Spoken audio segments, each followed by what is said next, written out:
Welcome back to Better Living. I'm here now with Jennifer Joseph of Hospice of Northwest Ohio. Let's talk about, first of all, what you guys do at Hospice, because I think sometimes there's some misconception about what Hospice provides for our community.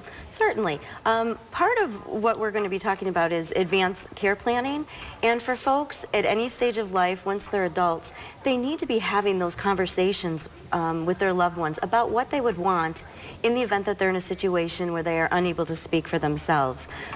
We do a lot of this education with our folks, but it should be something that should be done earlier in the lifespan. Recent studies show that only 15% of individuals that are in Toledo hospitals have an advanced care plan.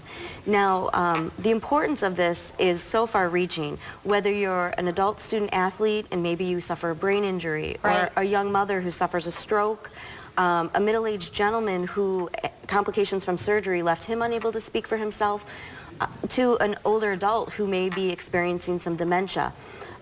Too often we wait till time of crisis to determine what to do for a loved one.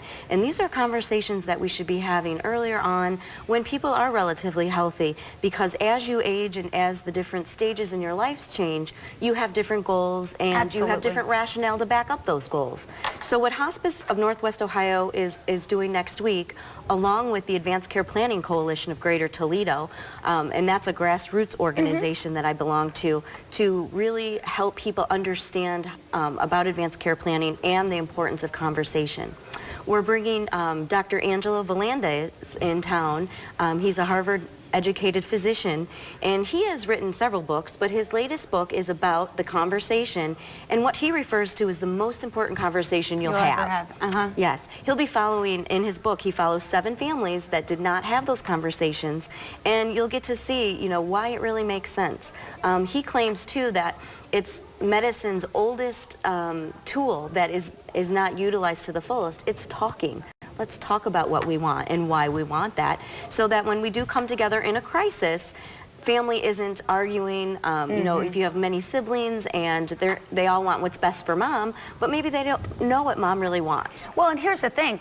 They may not be fighting with each other, but you're kind of fighting the emotions inside of you, because the doctor may be telling me that the best thing is to do plan A, but my heart and my emotions say I want to do plan B.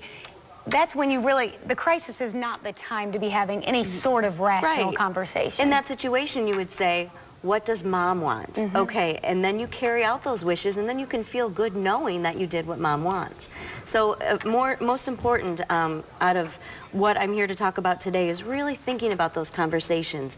And it's not just for someone that is terminally ill. You never know when you could be critically injured in a car accident and unable to speak for yourself. And maybe it is only temporary, but in that temporary time, you need to have a loved one or someone understand what your wishes are. You need to have an advanced care plan and have those conversations. I was just reading yesterday a story, in fact I ordered the book, a young man who he's my age, but when he was younger, just woke up one morning and that started a process that within a couple weeks he couldn't speak anymore and was in a vegetative state. Now is completely functioning. Ghost Boy is what the story is called. So I will know more about it when I get the book, but you know, there's a perfect example of what if his parents had not kept him alive, then perhaps he wouldn't be the completely functioning adult he is now, or sometimes it's the other way around, for sure. And even if somebody is terminally ill, finds out about a diagnosis, having the conversation is not conceding to death by any means. Absolutely not. There are a lot of different treatment options, and you need to do what's best for you. And healthcare professionals need to understand your goals of care and respect that, whether it be to institute nutritional hydration and feedings with tube feeds, artificial ventilation. Those types of things need to be considered. And it's not, there's no right or wrong. It's what you choose to do for yourself. And then When you're not able to speak for yourself, your loved ones can carry that out for you. Absolutely. Well, let's give some specifics about this seminar that you're having, this presentation. When is it? It is Tuesday, April 28th, and it is 7 o'clock at the Premier Banquet Hall on Heather Downs. And there'll be refreshments there. And Angela Volandis will begin speaking at 7.